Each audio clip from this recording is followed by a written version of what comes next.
Okay, so in the last video that I made in regards to Hassan's debate with his uncle Chang, I said that I was going to be talking about the man who shot, allegedly, the CEO of UnitedHealth, Brian Thompson, who was Luigi Mangione, the most Italian man ever. And at first, I was going to make a video in regards of like who he was and what happened, all that shit.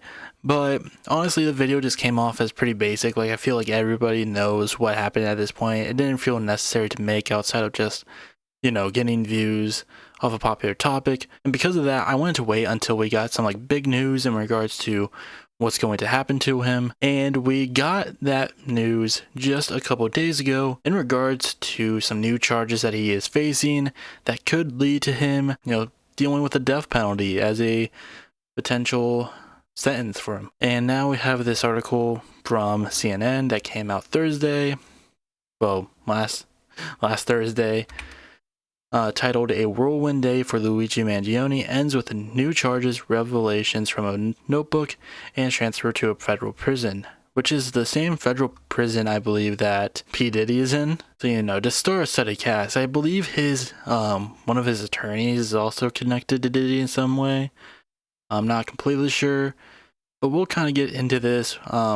This really just kind of lays out the new charges, like what happened on Thursday with like everything that happened to him. Like, he got new federal charges too. Early Thursday, sources told CNN that Mangione was expected to face federal charges related to the CEO shooting. His attorney, Karen Friedman Agnifilio, I have no idea how you pronounce that. His attorney issued a statement criticizing the existing case and the potential federal case. The federal government's reported decision to pile on top of an already overcharged first-degree murder and state terror case is highly unusual and raises serious constitutional and statutory double jeopardy concerns. We are ready to fight these charges in whatever court they are brought. And here's the thing, and this is like something that a lot of people have said during the aftermath of this, especially after he was caught. They are going to throw the book at him, and this is just a pure example of that. Because really, outside of the fact that this was someone who was, of the ruling class, someone really high up there, very high class, the 1%. Because it was someone from, the 1%, this is why it's a big deal. Because outside of that, there's really no difference from this and a normal murder. But normal, like your average homicide, does not go to this degree that someone would get federal charges. Like, if some random guy killed his neighbor and like planned it out ahead of time, he would not be getting this sort of treatment. It is literally only because A, it's someone who is of high stature in society, and B, it's because I think they want to use this as an example for people who have been kind of cheering this on, of being like, this is why you don't follow in the footsteps, or like why you don't support people like this.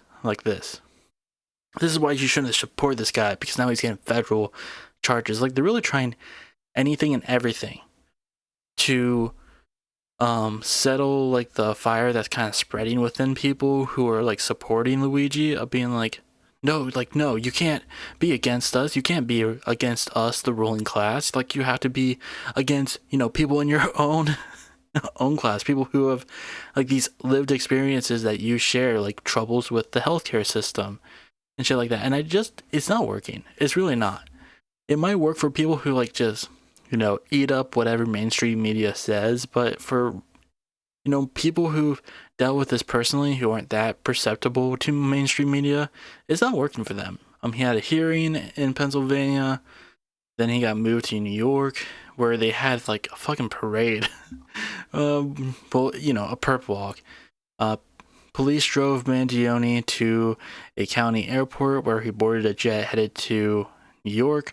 From there, he was placed into a NYPD helicopter that flew to Manhattan. The copter's arrival at the Wall Street heliport led to an extraordinary scene. Mangione, surrounded by a squad of gun-toting NYPD officers, and a slow, lengthy perp walk from the helicopter into a black van with cameras catching every step. Yeah, that's how busy NYPD officers are, that they could just have like an entire like group of them come to escort this one man. And people will say like, oh, it's because, with so much support that he has, you want to up security just in case someone tries to do anything. But like, I think this was mostly for show, if anything, and you can tell it was for show because of Eric Adams, who was present there. A few steps behind the officers were New York Mayor Eric Adams and NYPD Commissioner Jessica Tisch. We wanted to personally be there to show the symbolism of leading from the front. He wasn't at the front, by the way. Eric Adams was he wasn't way in the back, but he was like a couple steps behind Luigi. I've never seen anything like this, CNN correspondent noting the extent of law enforcement presence. They clearly want the photo opportunity to show they believe they got their guy.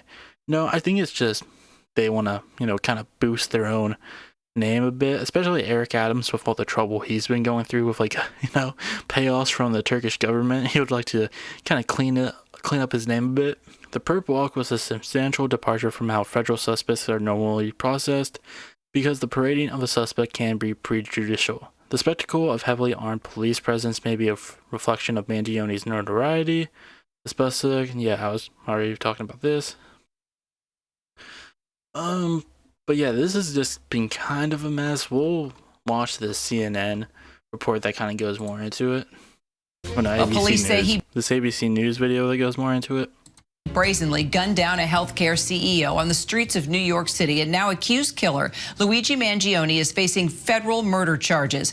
Good afternoon, everyone. I'm Kira Phillips. This afternoon, Luigi Mangione will appear in a federal courtroom in Manhattan. A federal indictment was just unsealed. Mangione now faces 4 counts of stalking, murder through the use of a firearm, and a firearms offense involving a silencer. Mangione landing in New York after waiving extradition from Pennsylvania, where he was arrested after days on the lam. Videos capture the 26-year-old. He's just too handsome, man. Look at him.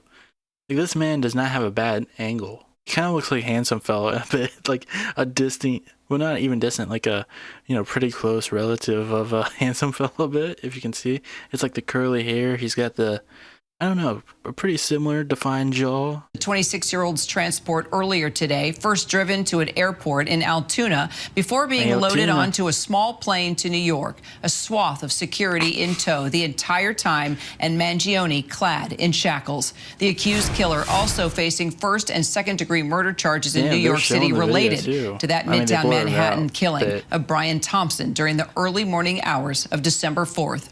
Sources now telling us that the expected federal charges that await could make Mangione. You know what? The early bird gets the worm. It's not his fault that he's just, very determined. He's a determined young guy. What? Are men not supposed to be determined anymore? Ambitious? Eligible for the death penalty. Let's bring in our legal contributor and trial attorney, Brian Buckmeyer, by phone. So, Brian, I guess let's first start with Mangione's. Like, even when you can tell they try to. So Brian, sometimes trying to get photos of him not looking that great, but even then, look at this. This is a face passion right here. First, start with Mangione's arraignment today. What can we expect? Am I even showing? Mangione is going to be doing an arraignment, which is an initial appearance before a criminal court, where he gets to hear the charges as you've outlined in the federal case, and then the judge will decide as to whether or not bail should be set. But considering the nature of the charges, I would assume that he would be denied bail and be remanded as the case then progresses. The next question would be is when and if he's going to show up in a Manhattan courthouse to then hear these state charges. Got it. All right. So let's just talk about the state and federal charges here and the federal side of things and how that could make him, he could face the death penalty, right? Absolutely. So in the state of New York, there is no death penalty. The highest charge of murder in the first degree, which he faces in state court, has a penalty of life without the possibility of parole. That's the highest sentence we have in the state. But in the federal court system, they do have the possibility of the death penalty. But we will know that far in advance of any type of trial because the government will have to make some sort of notification that they are seeking the death penalty. So while it is a possibility, we don't know if that's the actual sentence that the government will be seeking at this point in time. I wouldn't be surprised. People are just like a lot of, higher ups are very desperate with this trial. I feel like that I wouldn't be surprised if they're just like, in order to send a message, we had to just like straight up murder this man. Like we had to send him to the chair because like they are just really desperate. They really are, just to like try to quell the public support for Luigi because like people it's pretty obvious that like even like people aren't doing this because they support murder. Like they don't, you know, they're not supporting Luigi because they support murder. They're just like, yeah, this is a fucked up system. And then finally someone like and when our lawmakers, our elected officials aren't doing anything about it, when one guy actually like takes a step to seemingly trying to prove it, even though obviously I don't think that's going to prove anything. Like CEOs are replaceable, that's not going to change much. It's not going to do much, but I think people are just tired. They're just tired. They're just like, if our elected officials aren't going to do anything about this, and when this guy also, I think they just see that this is like very unfair treatments for the most part. Like this is just, there's no real difference between this and like a common homicide. That, I mean, there's, unless you get like really deep into the details a bit, but like the fact that they're just like throwing everything at him for this one guy, like there are probably people who are like pissed off about this because like they've had a loved one that's been murdered through similar means, but the guy who was found and charged wasn't getting treated like this guy. Like it sends a message to essentially everyone in the country that like, no, these billionaires, these CEOs who make your life worse are more important than you. They're more important than you in every single way.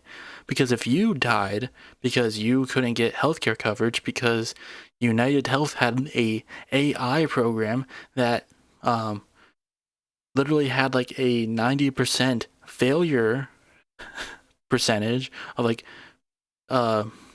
they would deny claims, like a AI system that would literally deny claims for them, like had a 90% denial rate, and because of that you weren't able to get healthcare coverage and you or a family member of yours died, then yeah, you'll probably look at this and be like, oh, obviously you don't care about us. Like you're doing all this stuff to get this one guy who killed the CEO of UnitedHealth, but you can't do anything about fixing the healthcare system.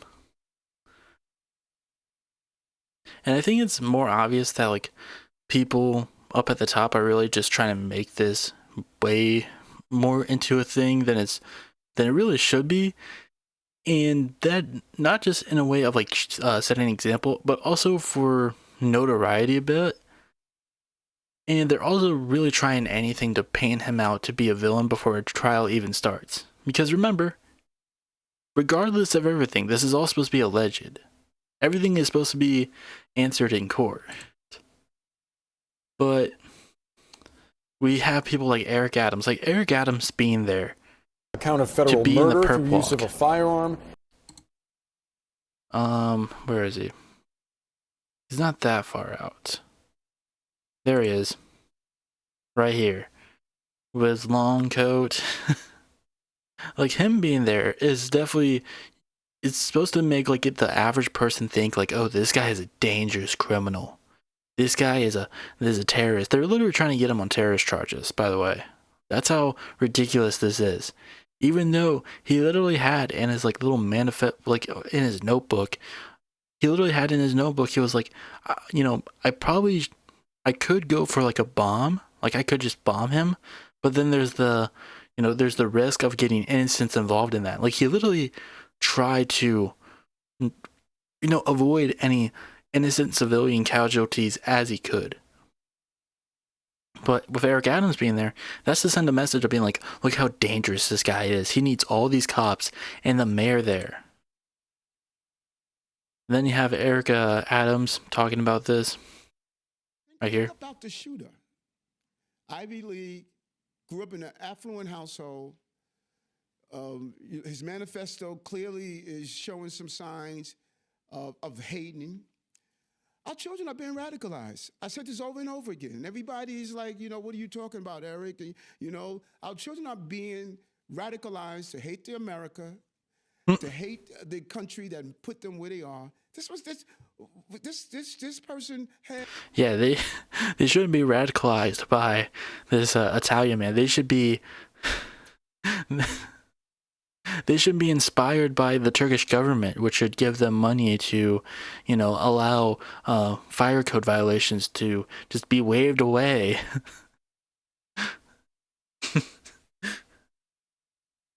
Had all that one wants to have, but he hated everything to the point of shooting someone. And we better deal with the radicalization of our young people. And, people go. It's not just young people, by the way. It's not. There are middle-aged people who are supporting him. There are older people who are dealing with him because so many people have dealt with this system that just doesn't work. They could complain that I'm saying it, but I'm seeing it. I'm seeing our bench is hating the team. And we better start acknowledging and focusing on that. And so having dance parties, celebrating the death of someone, I don't support that. I mean, Eric Adams having a terrible take is like, Eric Adams taking the shit. He has them all day long. That's no surprise. But obviously, he's really trying to get in like the face. He's really trying to get his face out there for this. Really just to like tie himself to it, give himself more notoriety so people won't be, spending as much time looking at his corruption. Like, you're worried about the corruption of young people. Worry about your own corruption, man. But also, he's obviously doing this, as a ploy that, a lot of people at the top are trying to do, whether it's mainstream media or, elected officials, are painting him out to be a bad guy before a trial really gets going. And this is something that Luigi's lawyer is noticing, especially when it comes to Eric Adams, and this is her thoughts on it. The second thing I want to make a record of, Your Honor, is I'm very concerned about my client's right to a fair trial in this case. He's being prejudiced by some statements that are being made by government officials. Like every other defendant, he is entitled to a presumption of innocence. But unfortunately, the way this has been handled so far, his rights are being violated. And as you know, Your Honor, there's a wealth of case law guaranteeing his right to a fair trial, but none of the safeguards have been put in place yet here. In fact, it's just the opposite of what's been happening.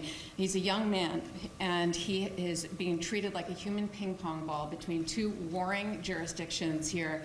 These federal and state prosecutors are coordinating with one another, but at the expense of him. They have conflicting theories in their indictments, and they're literally treating him like he is like some sort of political fodder, like some sort of spectacle. He was on display for everyone to see in the biggest staged perp walk I've ever seen in my career. It was absolutely unnecessary. He's been cooperative with law enforcement. He had been in custody for over a week. He waived extradition. He was cooperative at all accounts. There was no reason for the NYPD and everybody to have these big assault rifles. Yeah, like he's not some trained killer. He's not someone who has been like, resisting the police whatsoever. Like, the only example we could see, at least on film, on camera, is when he was like shouting back at the media when like he was originally being brought into like whatever county jail he was in Pennsylvania. He was sending a message, but he wasn't like fighting back. Like, he was just trying to get a message out there that he wanted to do, but he wasn't like, elbowing people. So like it's all for show. Like, if this was like some Hannibal Lecter like guy, like some serial murderer, then like, okay, that's a bit understandable in a way. Like, yeah, like a Hannibal Lecter guy. But it's just one guy who only intended to do, to murder one person, but they're treating it as if it's like this one big deal. Like, again, I don't support murder at all. Now, call me radical. I don't support murder. But it's pretty asinine. That was one guy. But because of because this one guy was, a part of the 1%, and people in the aftermath of this was supporting this guy, they're just trying to do anything and everything to make a big spectacle of this, to be like, oh, you guys support this guy? Well, you better stay in your line or else this will happen to you. I don't know. That's what it feels like to me, at least. Frankly, I had no idea it was in their arsenal. And to have all of the press there, the media there, it was like perfectly choreographed. And what was the New York City mayor doing at this press conference, Your Honor? That just made it utterly political. And as Your Honor knows, under Lauro v. Charles, the Court of Appeals for the Second Circuit has held. Like, these two police officers being behind them, what are they really there for?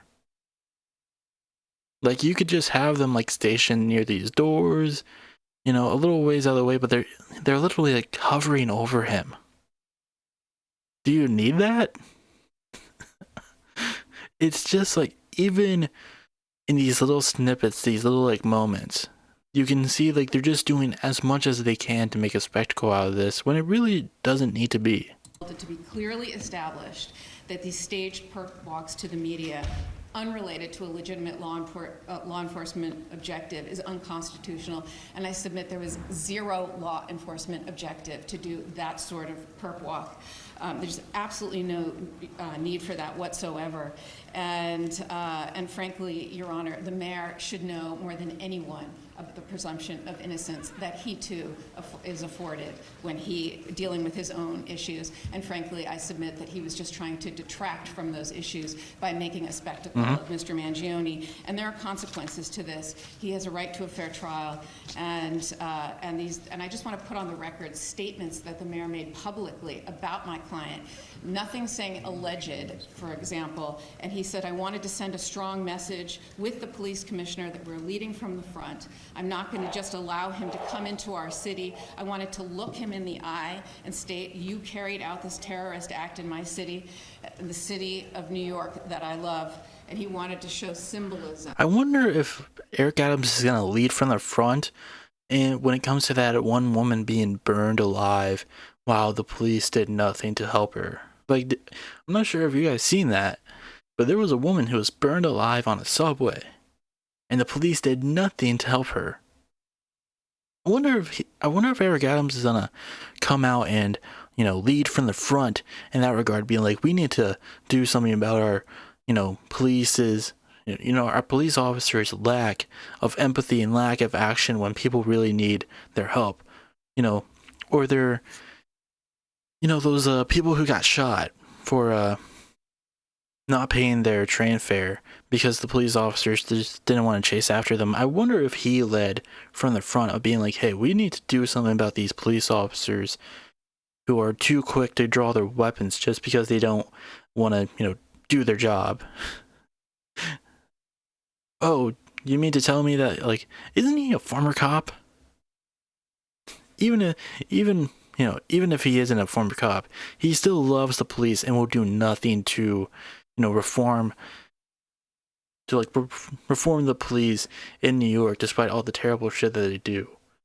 But no, this guy, like, your average New York police officer more than likely has killed more people than he has. For no good reason. When they easily could have apprehended the person without needing to draw their weapon. And, you know, Eric Adams doesn't do anything about that.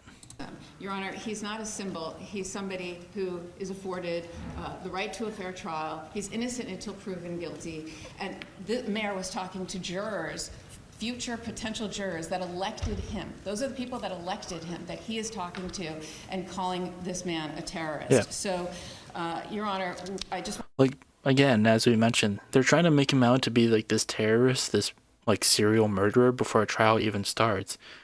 And that's going to be a problem when it comes to, you know, picking jurors. Is like, you're going to have to pick someone who isn't influenced by this whatsoever, whether it's someone who is for him or whether it's someone who, you know, is outright against him. Like, they had to pick people in the middle, and even those people are going to be biased by either mainstream media or, you know, the political figures who are supposed to be, you know, the leaders of their community.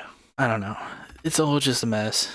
And it only gets worse with Eric Adams' involvement because that man just ruins everything. He is a fucking vacuum when it comes to, I mean, essentially anything. Like, he just wants to absorb as much, like, clout, I feel like, from the situation as he can, just to detract from his, like, very obvious corruption that came out like months ago, and that I still think he has to go to court for. I'm not sure. I think it's supposed to be sometime next year, because there's no way it wrapped up. I feel like that would have been more of a talking point. But yeah, he's still definitely dealing with those problems, but we'll just see where that goes. I would definitely like to cover that at the time. Because it's like so obvious, but whatever. That's this freaking off topic now. But yeah, I think this is where I'm just gonna leave it. Free my mans.